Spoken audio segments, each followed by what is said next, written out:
दोस्तों, आज जो कथा मैं लेके आई हूँ उस कथा का शीर्षक है कि देवी सती कौन थी और उन्होंने आत्मदाह क्यों किया। तो आइए सुनते हैं। सती दक्ष प्रजापति की पुत्री और भगवान शिव की पत्नी थी। इनकी उत्पत्ति तथा अंत की कथा विभिन्न पुराणों में विभिन्न रूपों में उपलब्ध है।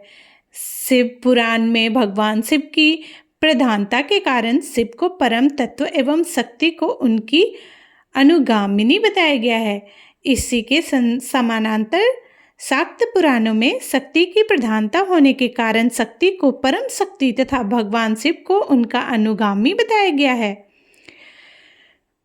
देवी पुराण में 14 कन्याओं का उल्लेख हुआ है तथा शिव पुराण में दक्ष की 60 कन्याओं का उल्लेख हुआ है, जिनमें से 27 का विवाह चंद्रमा से हुआ था। इन कन्याओं में एक सती भी थी। शिव पुराण के अनुसार ब्रह्मा जी को भगवान शिव के विवाह की चिंता हुई तो उन्होंने भगवान विष्णु की स्तुति की और विष्णु जी ने प्रसन्न होकर ब्रह्मा जी को बताया कि यदि भगवान शिव का विवाह करना है तो देवी शिवा की आराधना कीजिए। उन्होंने बताया कि दक्ष से कहिए कि वह भगवती शिवा की तपस्या करे और उन्हें प्रसन्न करे, अपनी पुत्री होने का वरदान मांगे। यदि देवी शिवा प्रसन्न हो जाएंगी तो सारे काम सफल हो जाएंगे। उनके कथानुसार ब्रह्मा जी ने दक्ष से भगवती शिवा की तपस्या करने को कहा और प्रजापति दक्ष ने देवी शिवा की घोर तपस्या की। उनकी तपस्या से प्रसन्न होकर शिवा ने उन्हें वरदान दिया कि मैं आपकी पुत्री के रूप में जन्म लूँगा। मैं तो सभी जन्मों में भगवान शिव की दासी हूँ, अतः मैं स्वयं भगवान शिव की तपस्या करके उन्हें प्रसन्न करूँगी और उनकी पत्नी बनूँगी। साथ ही उन्होंने दक्ष से यह भी कहा कि जब आपका आदर मेरे प्रति कम हो जाएगा तब उसी समय मैं अपने शरीर को त्याग दूंगी, अपने स्वरूप में लीन हो जाऊंगी अथवा दूसरा शरीर धारण कर लूंगी। प्रत्येक सर्ग या कल्प के लिए दक्ष को उन्होंने यह वरदान दे दिया। तदनुसार भगवती शिवा सती के नाम से दक्ष की पुत्री के रूप में जन्म लेती है, घोर तपस्या करके भगवान शिव को प्रसन्न करती है तथा भगवान शिव से उनका विवाह होता है।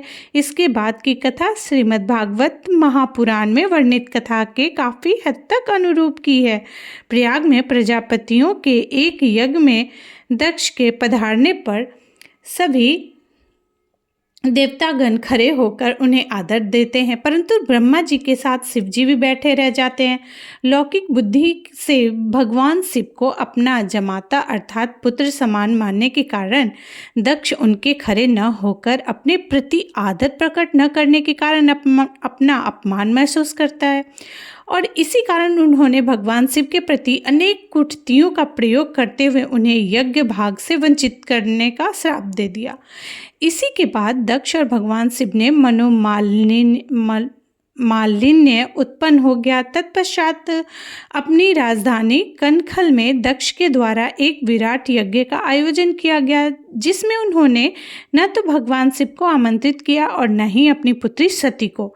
सती ने रोहिणी को चंद्रमा के साथ विमान से जाते देखा और सखी के द्वारा यह पता चलने पर कि वे लोग उन्हीं के पिता दक्ष के विराट यज्ञ में भाग लेने जा रहे हैं, सती का मन भी वहां जाने को व्याकुल हो गया। भगवान शिव के समझाने के बावजूद सती की व्याकुलता बनी रही और भगवान शिव ने अपने गणों के साथ उन्हें वहां जाने की आज्ञा दे दी, परंतु वहां जाकर भगवान शिव का यज्ञ भाग न देखकर सती ने घोर आपत्ति जताई और दक्ष के द्वारा अपने सती तथा उनके पति भगवान शिव के प्रति भी घोर अपमानजनक बातें कहने के कारण सती ने योगाग्नि से अपने शरीर को भस्म कर डाला। शिवगणों के द्वारा उत्पात मचाए जाने पर भृगु ऋषि ने दक्षिणाग्नि में आहुति दी और उससे उत्पन्न ऋभु नामक देवताओं ने शिवागणों को भाग दिया।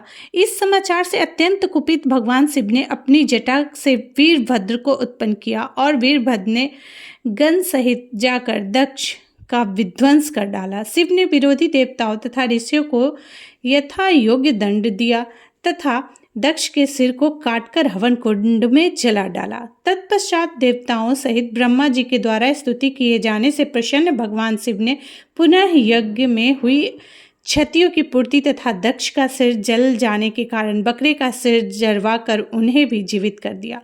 फिर उनके अनुग्रह से यज्ञ पूर्ण हुआ। सक्त मत में शक्ति सर्वप्रधान होने के कारण ब्रह्मा, विष्णु एवं शिव तीनों को शक्ति की कृपा से ही उत्पन्न माना गया। देवी पुराण में वर्णन हुआ कि पूर्ण प्रकृति जगदम्बिका ने ही ब्रह्मा, विष्णु और महेश तीनों को उत्पन्न कर उन्हें सृष्टि कार्यों में नियुक्त किया। उन्होंने ही ब्रह्मा को सृजनकर्ता, विष्णु को पालनकर्ता तथा अपनी इच्छा अनुसार शिव को संहारकर्ता होने का आदेश दिया। आदेश पालन के पूर्व इन तीनों ने उन परम शक्ति पूर्व प्रकृति को ही अपनी पत्नी के रूप में पाने के लिए तप आरंभ कर दिया। जगदम्बिका द्वारा परीक्षण में असफल होने के कारण ब्रह्मा एवं विष्णु को पूर्ण प्रकृति अंश रूप में पत्नी बनाकर प्राप्त हुई तथा भगवान शिव की तपस्या से परम प्रसन्न होकर जगदम्बिका ने स्वयं तदनुसार ब्रह्मा जी के द्वारा प्रेरित किए जाने पर दक्ष ने उसी पूर्ण प्रकृति जगदम्बिका की तपस्या की और उनके तप से प्रसन्न होकर जगदम्बिका ने उनकी पुत्री जन्म लेने का वरदान दिया तथा यह भी बता दिया कि दक्ष का पुण्य क्षीण हो जाएगा, तब वह शक्ति जगत को विमोहित करके अपने धाम को लौट जाएगी। उक्त वरदान के अनुसार पूर्ण प्रकृति से सती के नाम से दक्ष की पुत्री रूप में जन्म ग्रहण किया और उसके विवाह योग्य होने पर दक्ष ने उसका विवाह का विचार किया। दक्ष अपनी लौकिक बुद्धि से भगवान शिव के प्रभाव को न समझने के कारण उनके वेश अमरदायित मानते थे और उन्हें किसी प्रकार सती के योग्य वर नहीं मानते थे। अतः उन्होंने विचार कर भगवान शिव से शून्य स्वयंवर सभा का आयोजन किया और सती से आग्रह किया कि वे अपनी पसंद के अनुसार वर चुने। भगवान शिव को उपस्थित न देकर सती ने शिवाय नमः कहकर वरमाला पृथ्वी पर डाल दी तथा महेश्वर शिव स्वयं उपस्थित होकर उस वरमाला को ग्रहण कर सती को अपनी पत्नी बनाकर कैलाश लौट गए। दक्ष बहुत दुखी हुए। अपनी इच्छा के विरुद्ध सती के द्वारा शिव को पति चुन लिए जाने से दक्ष का मन उन दोनों के प्रति क्षोभ से भर गया। इसलिए बाद में अपनी राजधानी में आयोजित विराट यज्ञ में दक्ष ने शिव एवं सती को आमंत्रित नहीं किया। फिर भी सती ने अपने पिता के यज्ञ में जाने का हठ किया और शिव जी के द्वारा बार बार रोकने पर अत्यंत कुपित होकर उन्हें अपना भयानक रूप दिखाया। इससे भयंकरात होकर शिव जी के भागने का वर्णन हुआ और उन्हें रोकने के लिए जगदम्बिका ने 10 रूप धारण किए। फिर शिव जी के पूछने पर उन्होंने अपने 10 रूपों का परिचय दिया। फिर शिव जी द्वारा क्षमा याचना करने के पश्चात पूर्ण प्रकृति मुस्कुराकर अपने पिता दक्ष के यज्ञ में जाने को उत्सुक हुई। तब शिव जी ने अपने गमों को कहकर बहुशंख सिंहों से जुड़े रथ मंगवाकर उस पर आसीन करवाकर भगवती को सम्मान दक्ष के घर भेजा।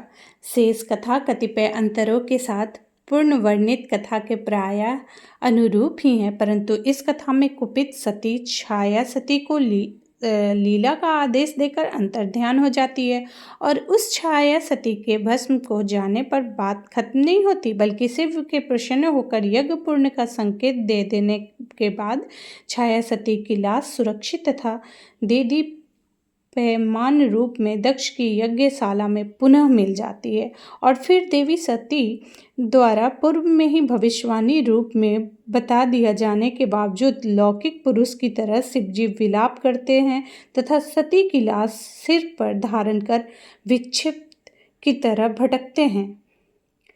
इससे त्रस्त देवताओं को त्राण दिलाने तथा परिस्थिति को संभालने हेतु भगवान विष्णु सुदर्शन चक्र से सती की लाश को क्रमशः खंड खंड कर काट डालते हैं। इस प्रकार सती के विभिन्न अंग तथा आभूषणों के विभिन्न स्थानों पर गिरने से वे स्थान शक्तिपीठ की महिमा से युक्त हो गए। इस प्रकार 51 शक्तिपीठों का निर्माण हो गया। फिर सती की लाश न रह जाने पर भगवान शिव ने जब व्याकुलतापूर्वक देवताओं से प्रश्न किया तो देवताओं ने उन्हें सारी बात बताई। इस पर निःश्वास छेड़ते हुए भगवान शिव ने भगवान विष्णु को त्रेता युग में सूर्यवंश में अवतार लेकर इसी प्रकार पत्नी से वियुक्त होने का शाप दे दिया और फिर स्वयं 51 शक्तिपीठों में सर्वप्रधान काम रूप में जाकर भगवती की आराधना की और उस पूर्ण प्रकृति के द्वारा अगली बार हिमालय के घर में पार्वती के रूप में पूर्णावतार लेकर पुनः उनकी पत्नी बनने का वर प्राप्त हुआ। इस प्रकार यही सती अगले जन्म में पार्वती के रूप में हिमालय की पुत्री बनकर पुनः भगवान शिव को पत्नी रूप में प्राप्त हो गई। तो ये थी सती माता की कहानी कि उन्होंने आत्मदाह क्यों किया। उम्मीद करती हूँ आप सबको ये बहुत पसंद आई होगी। तो मेरे साथ जयकारा लगाइए, ओम नमः शिवाय, ओम नमः शिवाय, ओम नमः शिवाय, ओम नमः शिवाय, ओम नमः शिवाय, ओम नमः शिवाय, ओम नमः शिवाय, ओम नमः शिवाय, ओम नमः शिवाय, ओम नमः शिवाय। राधे राधे।